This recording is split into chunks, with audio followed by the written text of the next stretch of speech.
तो हेलो मेरे प्यारे बच्चों, कैसे हो सारे। उम्मीद करता हूँ बहुत अच्छे होंगे, खुशहाल होंगे और अपनी जो पढ़ाई है उसको कंटिन्यू कर रखे होंगे, क्योंकि अभी आपका मोटिव सिर्फ और सिर्फ पढ़ना है ना। तो मैं उम्मीद करता हूँ और माँ शारदे से प्रार्थना करता हूँ कि आपका जो मोटिव है वो पूरा हो और कहीं से भी पढ़ें आप अच्छा पढ़ें और पढ़ते रहें। तो बात करते हैं आज, जैसा कि थंबनेल में दिख गया होगा, बोर्ड पेपर जो है आपके वो चल रहे हैं और अच्छा स्कोर करोगे, बहुत अच्छा करोगे तुम। पॉजिटिव रहना है, अच्छे से लिख के आना है और चीज़ों को रिवाइज करना है। अभी जो टाइम है आपका रिवाइज करने का है। तो इससे पहले आपका एग्रीकल्चर केमिस्ट्री का पेपर हो गया है, हमने उसका गेस पेपर डाला था और उसमें लगभग हमारा 85% पेपर हूबहू मैच हुआ है। तो पुरानी क्लास जो डाली हुई है वो तो सबने, जिन्होंने देखी थी 200-250 बच्चों ने देखी थी, तो श्योर डेफिनेट उनका रिजल्ट बदलेगा उस क्लास से, कहीं ना कहीं उनको बेनिफिट उसका मिलेगा। आज जो अपनी क्लास है वो एग्रीकल्चर की होने वाली है और इसमें हमने उम्मीद करते हैं कि 90% जो है हम यहाँ पे जो सोल्व करवाएंगे वो ही आए आपके पास। तो मैं आपको एग्रीकल्चर के बोर्ड पेपर का जो आपका 2 दिन बाद पेपर, उसके महत्वपूर्ण क्वेश्चन बता रहा हूँ। इन क्वेश्चंस को एक बार रिवाइज करना। हम पे और हमारी टीम पे, विशेषकर नवल सर, डॉक्टर नवल चौधरी, जिन्होंने बहुत मेहनत करके तैयार किया है, सारी चीज़ें एनालिटिक्स करके तैयार की है और इसमें से डेफिनेट चीज़ें आपको मिलेगी देखने को पेपर में। जब सुबह बैठोगे ना वहाँ पे, तो इन चीज़ों को पढ़ के जाना। तो कुछ बच्चों के ये रहता है कि पता नहीं मिलेगी नहीं मिलेगी। उससे पहले स्टार्ट करते हैं, उससे पहले मैं तुम्हें कुछ बता देता हूँ। ये केमिस्ट्री का पेपर है विथ प्रूफ, तुम देख सकते हो सारे बच्चे। ये मृदा निर्माण के सक्रिय एवं निष्क्रिय कारक के बारे में लिखा था क्वेश्चन नंबर 4 बोर्ड पेपर में, ठीक है। इसके बाद में देखो मृदा का आयतन, संगठन व सोइल प्रोफाइल के बारे में मैंने बताया भी था कि कौन सा संस्तर क्या है। वो हूबहू क्वेश्चन आया क्वेश्चन नंबर 2 का सेकंड में, ठीक है। कैल्सीकरण, ह्यूमिफिकेशन, विनाइट्रीकरण, ये कौन से में है, क्वेश्चन नंबर 1 का चौथा बोर्ड पेपर के अंदर, ठीक है। ये देखो चट्टानों वाला, ये भी क्वेश्चन नंबर 1 का पहला बोर्ड पेपर के अंदर। देन आगे देखते हैं अपन, ये मिला लेना चाहे से तुम, ये क्लास हमने पहली वाली रात को अपलोड की थी, सारे से कैसे मिले हुए क्वेश्चन है, कोई दिक्कत नहीं है। और इससे ज्यादा मेहनत की हमने एग्रीकल्चर के लिए सब्जेक्ट स्पेशलिस्ट से, और एग्रीकल्चर बायोलॉजी का भी बहुत अच्छे टीचरों से हमने करवाया है। तो ये आप देख सकते हो, पुरानी क्लास जाके सारे क्वेश्चन देख सकते हो। बोर्ड नंबर, ये देखो क्वेश्चन नंबर 1 में, क्वेश्चन नंबर 2 का तीसरा है, क्वेश्चन नंबर 6 है ना। हूबहू क्वेश्चन आए हैं इस जो हमने डाला था। क्वेश्चन नंबर 3 आप देख सकते हो। देन उसके बाद में क्वेश्चन नंबर 16, क्षारीय मृदाओं में जिप्सम की अभिक्रिया को समझाइए, पौधों पर अम्लता व मृदा अम्लता द्वारा पड़ने वाले प्रभाव, क्वेश्चन नंबर 9 इन बोर्ड पेपर। ये देखो आगे लिखा हुआ है, तो ये आप देख लेना। चलो ये तो हो गई बात अपनी कि हमने जो मेहनत की वो ज्यादा से ज्यादा बच्चों के लिए यूटिलाइज हो, उनके काम में आए। तो आपसे हाथ जोड़ के रिक्वेस्ट है, इस वीडियो को ज्यादा से ज्यादा आपके जो क्लासमेट्स हैं, स्कूल के जो आपके ग्रुप्स हैं, यार दोस्त जो हैं, भाईले, उन सबको शेयर कर देना। आज बात कर लेते हैं एग्रीकल्चर की, बिना टाइम खराब करे, माँ शारदा के आशीर्वाद से। चलो एग्रीकल्चर की बात कर लेते हैं। एग्रीकल्चर का पेपर इंग्लिश हो गया, ये रहा एग्रीकल्चर का पेपर। चलो महत्वपूर्ण क्वेश्चंस जल्दी से इनको एक बार डिस्कस करते हैं। और पेपर देने जाओ उससे पहले इनको एक बार विश्वास करके पढ़ के जाना। मैं कह रहा हूं तुम्हें मजा आएगा, वहां जाओगे ये चीजें देखने को मिलेगी। क्वेश्चन नंबर 1 देखते हैं, बीज उत्पादन व टैग का रंग कैसा होता है। बीज उत्पादन, सीड प्रोडक्शन क्या है, और टैग जो होते हैं उसका, टैग का रंग, ठीक है, कौन से बीज के अंदर पूछा है, इसमें ये नहीं दिया हुआ। तो टैग का रंग मैंने क्लास डाली हुई, इससे पहले एक क्लास डाली है 1 घंटा 44 मिनट की एग्रीकल्चर की, उसका लिंक मैं है ना नीचे मेंशन करूंगा, या आप जैसे वीडियोस में जाओगे तो 7 दिन पहले क्लास डाली हुई है 1 घंटा 44 मिनट की। कुछ भी नहीं देखा है ना अभी तक, कुछ भी नहीं पढ़ा है, कुछ भी याद नहीं है, डर लग रहा है क्या होगा क्या नहीं होगा, वो वाली क्लास और ये क्वेश्चन देख जाना बस। मैं कह रहा हूँ सिंगल वर्ड भी उससे बाहर नहीं आएगा, और उतना भी लिखे होगे ना तो तुम्हारी नैया पार है, बल्ले बल्ले हो जानी है, ठीक है। ठीक है, इसमें देखना बीज क्या है, बीज उत्पादन क्या है, और टैग का रंग कैसा होता है। तो टैग का सबको पता है, कौन कौन से बीज है मैंने समझाया होता है, एक बार फिर से बता देता हूँ। जैसे सुनहरा पीला, सुनहरा पीला, गोल्डन येलो, ठीक है, किस पे रहता है, प्रजनक, यानी पीला, प्रजनक बीज जिसको बोलते हैं ब्रीडर सीड। फिर उसके बाद में आता है अपना आधार बीज, आधार पे होता है सफेद। फिर आता है प्रमाणित बीज जो कि किसान को दिया जाता है, जिसपे होता है नीला टैग, ठीक है। छोटी छोटी चीजें हैं, पहले पढ़ी हुई है उस क्लास में, बहुत अच्छे से मैंने सीड प्रोडक्शन को समझा रखा है, तो वो क्लास देख लेना। क्वेश्चन नंबर 2 देखते हैं, एग्रोनॉमी किस भाषा का है, परिभाषित कीजिए। एग्रोनॉमी किसका है, एग्रोनॉमी जिनके पीछे वाई आता है, ग्रीक 2 शब्दों से मिलकर बना, एग्रोस और नोमास। एग्रोस मतलब फील्ड या सोइल या मैनेजमेंट, ठीक है। देन आगे देखते हैं, एग्रोनॉमी देखो 2 शब्दों से मिलकर बना, जिसका मतलब क्या होता है, फील्ड मैनेजमेंट, या अपन कह सकते हैं field management plus crop production. सीधा सा हिंदी में अगर मैं बात करूं एग्रोनॉमी को, कि एग्रोनॉमी किसे कहेंगे, तो मृदा प्रबंधन, मृदा प्रबंधन प्लस फसल उत्पादन, फसल उत्पादन, क्या कहलाएगा, एग्रोनॉमी कहलाएगा। अब ये मृदा प्रबंधन जो शब्द है ना, फील्ड मैनेजमेंट या सोइल मैनेजमेंट, इसमें सारी चीजें आ गई, टिलेज आ गया, फर्टिलाइजर आ गया, इरिगेशन आ गई, सारी चीजें सब कुछ करते हुए अपने फसलों का उत्पादन ले रहे हैं, उसी को एग्रोनॉमी कहते हैं। और डेफिनेशन किस प्रकार लिखनी है बुक में आपको कि कृषि विज्ञान की वह शाखा एग्रोनॉमी। देखो एग्रीकल्चर के 3 पार्ट है, हॉर्टिकल्चर, एग्रोनॉमी और एनिमल हस्बेंड्री, पशुपालन, उद्यान विज्ञान और सस्य विज्ञान। सबसे बड़ा पार्ट जो है सस्य विज्ञान है। सस्य विज्ञान से एक क्वेश्चन ये भी आता है कि सस्य विज्ञान के क्राइटेरियाज क्या है वो लिखो, या इसका क्या स्कोप है, ठीक है, वो चीजें वो भी आती है। पर इस क्वेश्चन की बात करें तो इसमें क्या लिखना है आपको, कृषि विज्ञान की वह शाखा जिसके अंतर्गत मृदा प्रबंधन करते हुए फसल का उत्पादन लिया जाता है, उसे एग्रोनॉमी कहते हैं। एग्रोनॉमी ग्रीक भाषा के 2 शब्दों से मिलकर बना हुआ है। Father of agronomy Pietro de Crescenzi नाम के वैज्ञानिक है, उनको कहा जाता है। क्लियर, आगे देखते हैं। मृदा उर्वरता और मृदा उत्पादकता में अंतर लिखो। बहुत प्यारे प्यारे उदाहरण से समझा हुआ है, किस हिसाब से कॉपी मेंटेन करनी है वो भी लिखा हुआ है। Soil fertility and productivity. Fertility, मृदा उर्वरता, उर्वर कितनी उर्वर है, तुम्हारा खेत कितना उर्वर है। उर्वर का मतलब है कि वो मृदा की वह क्षमता, उस मृदा की वह क्षमता जो एक पौधे को, एक बीज को ग्रो करने के लिए जो भी न्यूट्रिएंट्स चाहिए, जो फेवरेबल कंडीशंस चाहिए, जो मिनरल्स चाहिए, जो नमी चाहिए, जो भी चाहिए उसको, एरेशन वगैरह, वो किस हद तक उसको दे सकती है, वो होती है उसकी सोइल फर्टिलिटी, उर्वरता। और उत्पादकता क्या होती है, जिसको अपन रुपयों के अंदर मापते हैं, ठीक है, पर क्विंटल के रूप में मापते हैं या मंडी में मापते हैं, ठीक है, इसको किसमें, लेब में मापते हैं। क्लियर, आगे देखते हैं। इनमें आपको लिखना है मृदा संरक्षण की विधि को समझाइए। मृदा क्षरण किसे कहते हैं, मृदा संरक्षण, संरक्षण कब करेंगे, जब मृदा का क्षरण होगा। इरोजन क्या कहते हैं, सोइल का अपने नेचुरल या अपन कह सकते हैं प्राकृतिक जो पिंड है वहां से टूट के, अपने नेचुरल जगह से टूट के दूसरी जगह जाना, ये कोई सोइल पार्टिकल है। सपोज दैट कोई भी चीज है यहाँ पे जुड़ी हुई है, वो यहाँ से टूट के, पहली चीज होता है टूटना, टूट के दूसरी जगह फिर उसका जाना, वो क्या कहलाता है, क्षरण कहलाता है। तो वो किस किस से, अब ऐसे तो कोई चीज टूटेगी नहीं, तो उसके लिए लगेगा प्रेशर। प्रेशर में हो सकता है आपको वो पानी के प्रेशर से सोइल के कण अपने पैतृक स्थान से टूट के दूसरे स्थान पे बह के चले गए। पानी के द्वारा हो सकता है, हवा के द्वारा हो सकता है, या वेब। 3 प्रकार का होता है, वाटर इरोजन, सॉइल इरोजन और वेब इरोजन।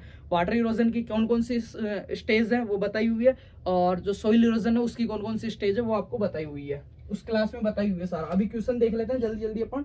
सस्य विज्ञान के क्षेत्र एवं महत्व को समझाइए। इसमें क्या, सस्य विज्ञान का क्षेत्र एवं महत्व, बढ़ती जनसंख्या को भोजन की पूर्ति करनी है, ठीक है, और इसका बहुत सारा, इससे औद्योगिक में बढ़ावा मिलता है ना, और इनकम जनरेट करता है, मजदूरों को रोजगार मिलता है, बहुत सारी चीजें आप लिख सकते हैं। आगे देखते हैं। मृदा उर्वरता को प्रभावित करने वाले कारकों का वर्णन कीजिए। नेचुरल एंड आर्टिफिशियल, 2 प्रकार के कोई भी फैक्टर होता है, तो इसमें अपने को पूछा मृदा उर्वरता को। एक चीज मैंने कहा, जो मृदाएं उत्पादक है, इस लाइन को सुनना, जो मृदाएं उत्पादक है वह अवश्य ही उर्वर होएगी, इस लाइन को समझना। जो मृदाएं उत्पादक है, जिस खेत से अपने को पैदा मिली है, जिस खेत में 1 लाख के मटर हुए हैं, जिस खेत में 1 लाख के मटर हुए हैं, डेफिनेट वो क्या है, उर्वर है, वहां की सोइल क्या है, फर्टाइल है। पर जो खेत फर्टाइल है, जरूरी तो नहीं ना उसमें 1 लाख के मटर हुए, बीच में पाला पड़ गया, मंडी भाव सही नहीं मिला, बेचने नहीं गए, या मजदूर नहीं मिले तुड़वाने के लिए, तो ऐसा तो नहीं ना कि ग्रो नहीं कर रहे थे या फर्टिलिटी नहीं थी।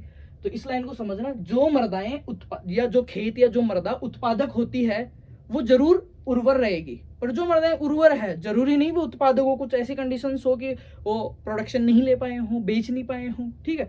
तो इस लाइन को समझना। फिर से आए, ये मृदा उर्वरता को प्रभावित करने वाले कारक आपको बताना है। आगे देखते हैं बेटा, जल्दी जल्दी से पेपर देख लेते हैं एक बार, ज्यादा बड़ा नहीं करेंगे, फिर आपका पेपर आपको रिवाइज भी करना है ना चीजें। NDDB, IFOM, MIDH, mission of integrated development horticulture, समन्वित उद्यानिकी, ठीक है, ये हो गया NDDB, national dairy development board, ठीक है। प्रधानमंत्री कृषि विकास योजना हो गई, RKVY हो गई, FA हो गया, NDRA करनाल हरियाणा हो गया। इनकी फुल फॉर्म और लोकेशन आपको बतानी है।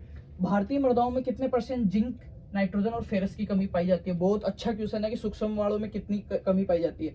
एजोला नाइट्रोजन फिक्सेशन उपयोग किया जाता है, एजोला का पहले भी बताया था, केमिस्ट्री वाले में भी BGA, एजोला, नील हरित सेवाल, ठीक है, किसमें, धान के अंदर पानी भरा रहता है उसके लिए। जैविक खेती के सिद्धांतों को समझाई। जैविक खेती के 4 सिद्धांत थे जो मैंने उस क्लास में बहुत प्यार से समझा रखे हैं, कौन कौन से 4 सिद्धांत थे, ठीक है। स्वास्थ्य का सिद्धांत, पर्यावरण का सिद्धांत, वो वाले। आगे देखते हैं। जैविक खेती की डेफिनेशन, टर्म्स एंड फादर आपको बताना है इसमें। ऑर्गेनिक फार्मिंग के बारे में आपको नॉर्थबोर्न ने शब्द दिया था वगैरह। हरी खाद को समझाइए, अप्लाई मेथड्स इसको बताने हैं। हरी खाद के बारे में, हरी खाद कौन सी है, सनई है, डेचा है आपका, है ना, उनके बारे में आपको बताना है। वर्मी कंपोस्ट बनाने की विधियों का वर्णन करना है। NPK कितना है वो बताना है। जैव उर्वरकों के लाभ आपको लिखना है, जैव उर्वरक क्लासिफिकेशन आपको करना है, सहजीवी है, सहजीवी है, मुक्त जीवी है, उसके बारे में।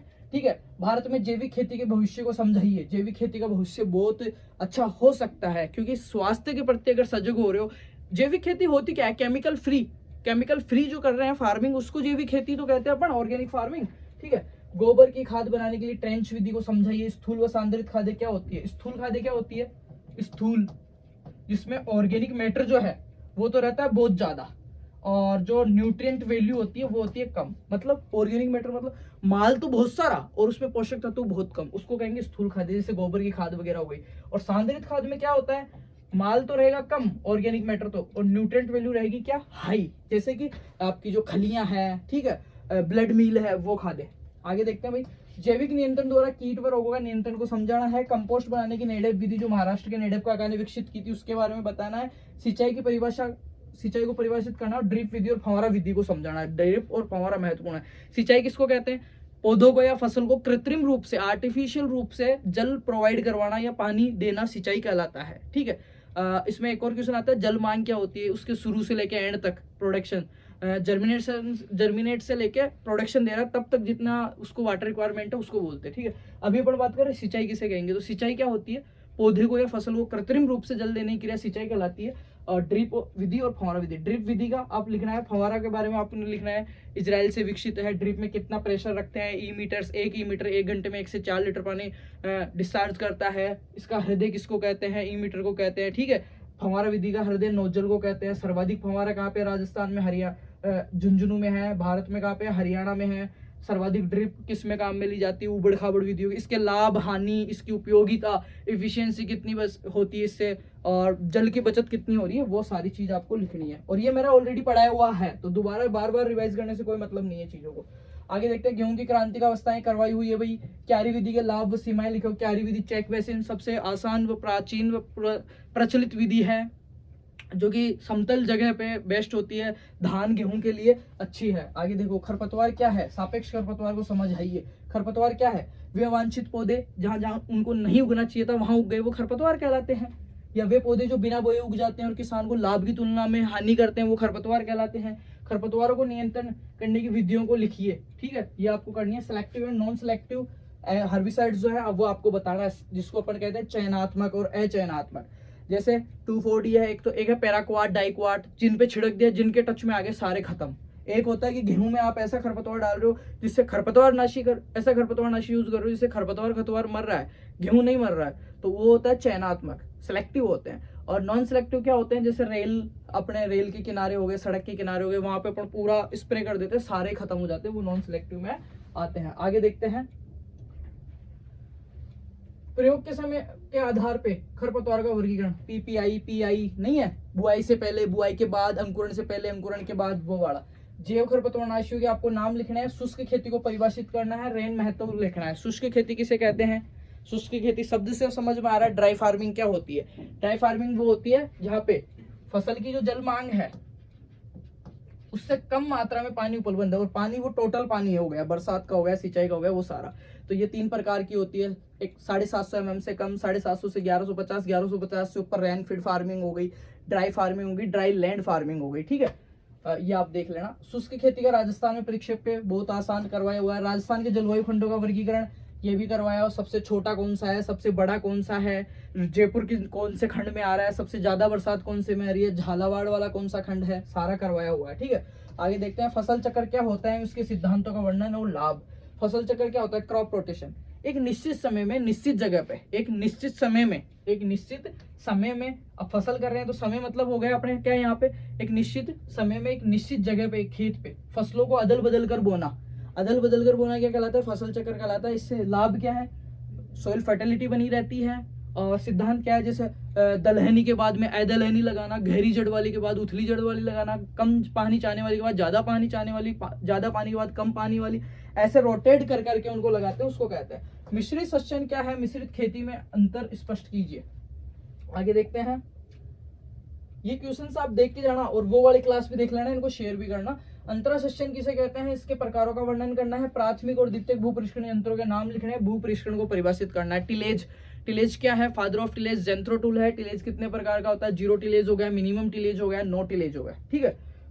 प्राथमिक भू परीक्षण कौन से है, प्राइमरी, जो बुआई करने से पहले, जैसे सीड है, सोविंग का नाम सुना, बुआई सोविंग करते हैं ना मृदा पे, सोविंग करने से पहले जो भी सारी चीजें आ रही है वो प्राइमरी में आएगी। अब सोविंग करने से पहले क्या आ रही है, खेत है, गौचर है, उसमें जाके डायरेक्ट सोविंग तो करोगे नहीं, तो उसमें पटवास लगाना, साफ सफाई करना और जो सारी चीजें आ रही है मेडेड, वो सारा किस में आएगा, प्राइमरी में।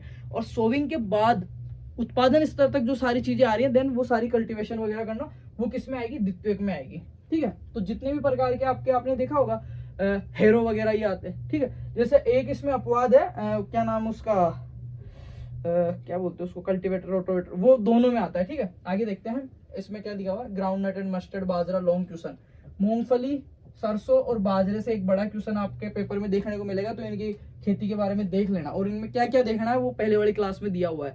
Botanical name, family, chromosome number, 3 चीज हो गई। चौथे नंबर पे आता है इनका डिस्ट्रीब्यूशन, ठीक है। 5वें पे आएगा सुटेबल क्लाइमेट, सुटेबल सोइल और 2-4 वेराइटीज एंड प्रोडक्शन, बात खत्म, ठीक है। नर्सरी डालने की डेपोक विधि क्या है, धान में काम में लेते हैं, कितने दिन में क्या तैयार होती है, वो सारा आपको समझाना है। आगे देखते हैं भाई, बाजरा फसल के प्रमुख रोगों का वर्णन करना है, मोट और मूंग की खेती का वर्णन करना है, जो मैंने 5 पॉइंट उस क्लास में बताए थे कि कुछ भी नहीं आ रहा तो क्या लिख के आना है, वो चीज, ठीक है। अकबर ने 1 लाख आम के पौधे कहाँ लगवाए थे भाई, सबको पता है कहाँ लगवाए थे। त्रिफला के प्रमुख घटक लिखना है, विटामिन ए, बी और सी, डी कॉम्प्लेक्स के मुख्य स्रोत नाम, मतलब विटामिन वाला टॉपिक जो सारणी है वो आपको याद करके जानी है, देख के जानी है।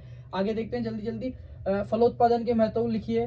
प्रवर्धन की टोटिपोटेंसी किसे कहते हैं, प्रवर्धन किसे कहते हैं, प्रवर्धन किसे कहेंगे अपन, प्रोपोगेशन किसे कहेंगे, एक पौधे से मल्टीपल रेप्लिकेशन जो करते हैं, बार बार एक पौधे से बहुत सारे पौधे बनाते हैं, उसको प्रवर्धन कहते हैं। फिर उसकी विधियां आती है कि सेक्सुअल, एसेक्सुअल, लैंगिक और अलैंगिक।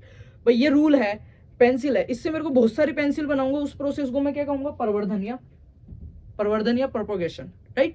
अब इसमें 2 चीज आती है कि या तो इसमें मैं लैंगिक जनन करूं या अलैंगिक जनन करूं। लैंगिक जनन में क्या होगा, एक और पेंसिल आएगी, राइट, ये होगा मेल, ये होगा फीमेल। फिर इसमें जो परागण, पॉलिनेशन की क्रियाएं हैं वो सारी चीजें संपन्न होगी, देन फिर एक नया वो बनेगा, फूल बनेगा, फूलों में परागण होगा, फल बनेगा, बीज बनेगा, उस बीज से फिर नया पौधा, वो गया आपका सेक्सुअल में, लैंगिक में। अलैंगिक में क्या होता है, ये पेंसिल है, मैंने इसको यहां से तोड़ा और इसको लगा दिया, मतलब इसके किसी भी anybody part like leaf, root, shoot, कुछ भी हो सकता है, जड़, तना, पत्ती, फूल, तोड़ा, लगा दिया और नया पौधा बन गया, वो हो गया अलैंगिक जनन। अब अलैंगिक जनन में बहुत सारी विधियां आती है, कलम, ग्राफ्टिंग, लेयरिंग, ठीक है, बडिंग, ये सारी अलैंगिक जनन की विधियां हैं। तो ये चीज समझ गए आप, प्रवर्धन क्या होता है।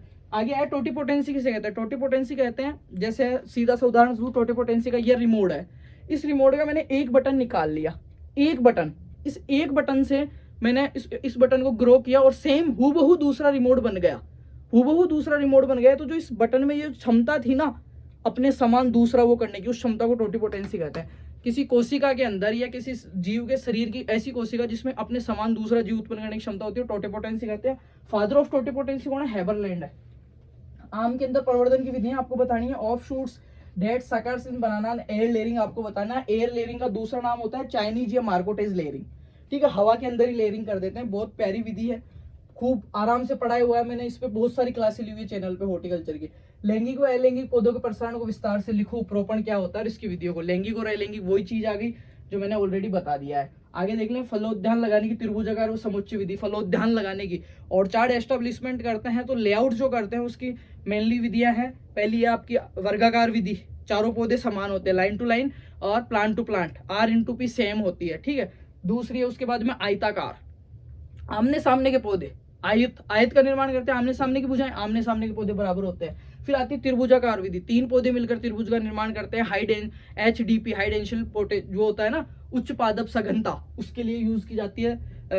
जो भूमियां समतल नहीं होती है, चौकोर नहीं होती, उनमें यूज की जाती है त्रिभुजाकार। फिर आती है आपके पंचभुजाकार या फिलर प्लांट जिसको बोलते हैं, पंचभुजाकार विधि या क्वीन कक्स विधि, ठीक है। उसमें क्या करते हैं, 5 पौधे मिलकर एक पंचभुजाकार का निर्माण करते हैं और बीच में उसमें फिलर प्लांट लगाते हैं जिसको बोलते हैं पूरक पौधा, जिसके लिए पपीता वगैरह एक्स्ट्रा इनकम के लिए छोटा पौधा लगाते हैं। 6वीं विधि है आपकी षटभुजाकार, जो 6 पौधे मिलकर एक षटभुजाकार का निर्माण करते हैं, और ये महंगी भूमियों में आपके जो शहरों के नजदीक उर्वर भूमियों में इसका यूज किया जाता है, ठीक है।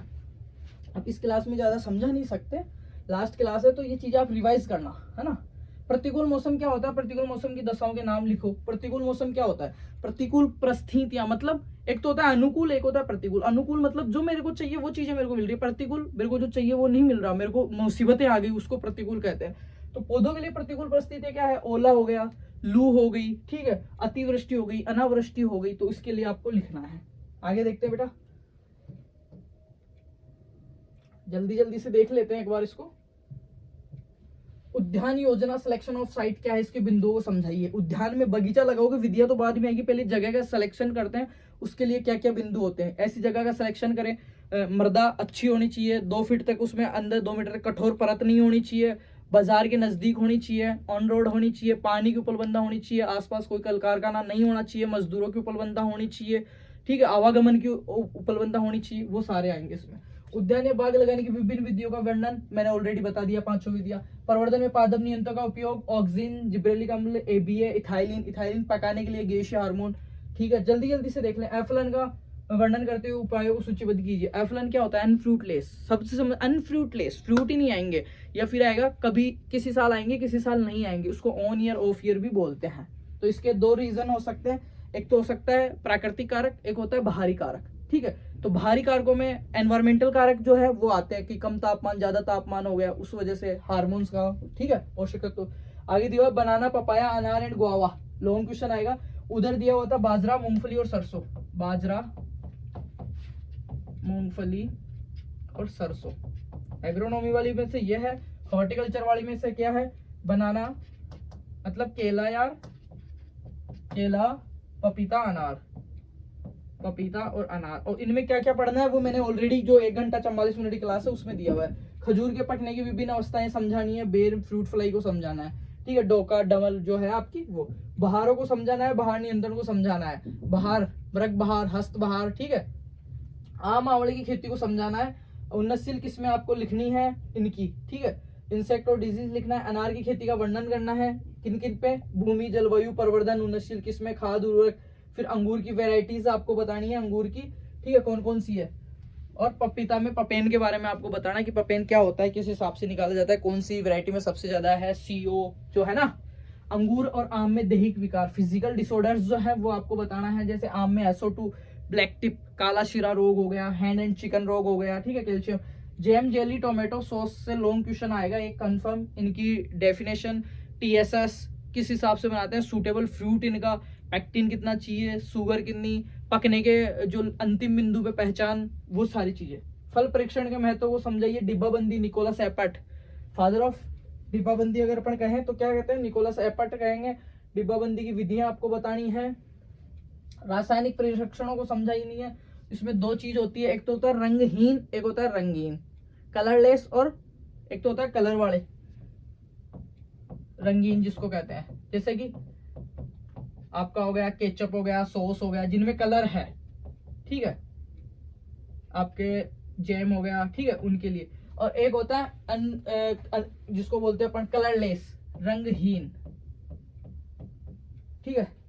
तो ये आपको करना है। आगे देखते हैं भाई, टमाटर का सॉस बनाने की विधि, जैम बनाने की विधि, फल परीक्षण की विभिन्न स्थायी व अस्थायी विधियों को, परमानेंट और टेम्परेरी जो मेथड है सो उनको बताना है। पशु आहार प्रबंधन, प्रजनन विस्तरण कीजिए, पशु के आहार के बारे में, प्रजनन के बारे में। निम्न बीमारियों के कारण, लक्षण व उपचार लिखिए। पशु प्लेग, रानीखेत, FMD और गलघोटू, 4 डिजीज आपको दिए हैं। कौन कौन से, पशु प्लेग, ठीक है, जो कि वायरस से होता है। फिर दिया रानीखेत, मुर्गियों का रोग है। FMD, खुरपका, मुंह पका, ठीक है, फूट एंड माउथ डिजीज। और गलघोटू, HS डिजीज, जो कि जीवाणु द्वारा आपका होता है। आगे देखते हैं, हो गए क्वेश्चन, अब तो बस ये बच्चे हैं। इन क्वेश्चनों को देख के ही जाना बेटा, हल्के में मत लेना, नहीं तो वापिस आके पछताना पड़ेगा। पेपर देके कल जब हम इसका रिव्यू डालेंगे ना कि इसमें से पूरे क्वेश्चन आए हैं, तो फिर आप देखोगे यार उस टाइम देख लेता तो फायदा में रहता है, ठीक है, ऐसा नहीं होना चाहिए। एंथ्रेक्स और जहरबाद में ब्लैक क्वार्टर जिसको बोलते हैं, दुग्ध ज्वर, सर्रा, फड़किया बीमारी को विस्तृत। फड़किया बीमारी प्रोटोजोआ द्वारा होती है, आपको देखने को मिलेगी किसमें, ऊंट में, कैमेलिस, है ना। बैक्टीरियंस और डर्मेटोरियंस 2 होते हैं, 2 वेराइटी है ऊंट की, उसमें देखने को मिलेगी ट्रिप्नोसोना आपका जो है प्रोटोजोआ, उसके द्वारा इवेंशाई। फिर दुग्ध ज्वर, कैल्शियम की कमी से, मिल्क फीवर जो होता है कैल्शियम की कमी से होता है। इसमें दिया मुर्रा गिर और मेरिनो चोकला से पक्का, लॉन्ग क्वेश्चन आएगा, सॉरी कैंसिल गिर गई, ठीक है। क्या आएगा, मुर्रा, और मेरिनो, भेड़, गिर, गाय, इनसे बड़ा क्वेश्चन आने की संभावना है, इनको एक बार देख के जाना। थारपारकर नागौरी नस्ल की विशेषताएं आपको देखनी है। नागौरी सबसे चौड़ी छाती, ज्यादा भार वाहक, ठीक है। भैंसों की मुर्रा, नीली रावी और भदावरी नस्लों का। मुर्रा कहाँ पे पाई जाती है? नीली रावी सतलज नदी के किनारे, नीली आंखें, याद है ना। भदावरी तांबे जैसा रंग, ठीक है। टॉगनबर्ग, जमुनापारी और बीटल। बारबरी, बारबरी को बोलते हैं सिटी गोट, साल में 2 बार भी आती है, 2-2 बच्चे लाती है, आकार में छोटी होती है, ज्यादा दूध देती है, छोटी जगह में रह लेती है। बीटल डाडी पाई जाती है, याद है ना। फिर देखते हैं अविकालीन व अविवस्त्र नस्लों का संकरण किससे प्राप्त हुई थी? याद है, कश्मीरी, अविकानगर, मालपुरा, टोंक, इनके बारे में। भेड़ की कराकुल नस्ल का पेल्ट, ऊंट प्रबंधन व्यवस्था का वर्णन करना है। ऑपरेशन फ्लड की शुरुआत कितने 3 चरण थे, वर्गीस कुरियन ने शुरू किया। पहला चरण कब से कब चला, सारा करवाया हुआ है ऑलरेडी। भ्रूण स्थानांतरण तकनीक को समझाना है। भारत सरकार के द्वारा शुरू किए गए 5 पशु कार्यक्रम आपको लिखना है। गोवाड़ा, ठीक है ना, गो कल्याण है। राजस्थान में डेयरी के विकास के बारे में लिखना है आपको। और राजस्थान कोऑपरेटिव डेयरी फेडरेशन की स्थापना कब हुई, ये चीज आपको लिखना है। और सारा कुछ बहुत प्यार प्रेम से हमने क्वेश्चंस बताए, तो ये देख लेना आप एक बार और सोल्व करना इनको, कोशिश करना इनको कि पेपर देने से पहले रिवाइज करो। 1 दिन का आपके पास समय है। केमिस्ट्री में बहुत अच्छा फीडबैक रहा है, और वो वाली क्लास देख लेना और कमेंट करके बताना। एग्रीकल्चर बायोलॉजी के भी हम आपको प्रोवाइड करवा सके। बाकी सभी को बेस्ट ऑफ लक है। Thank you so much and love you all, और specially thank you Naval sir.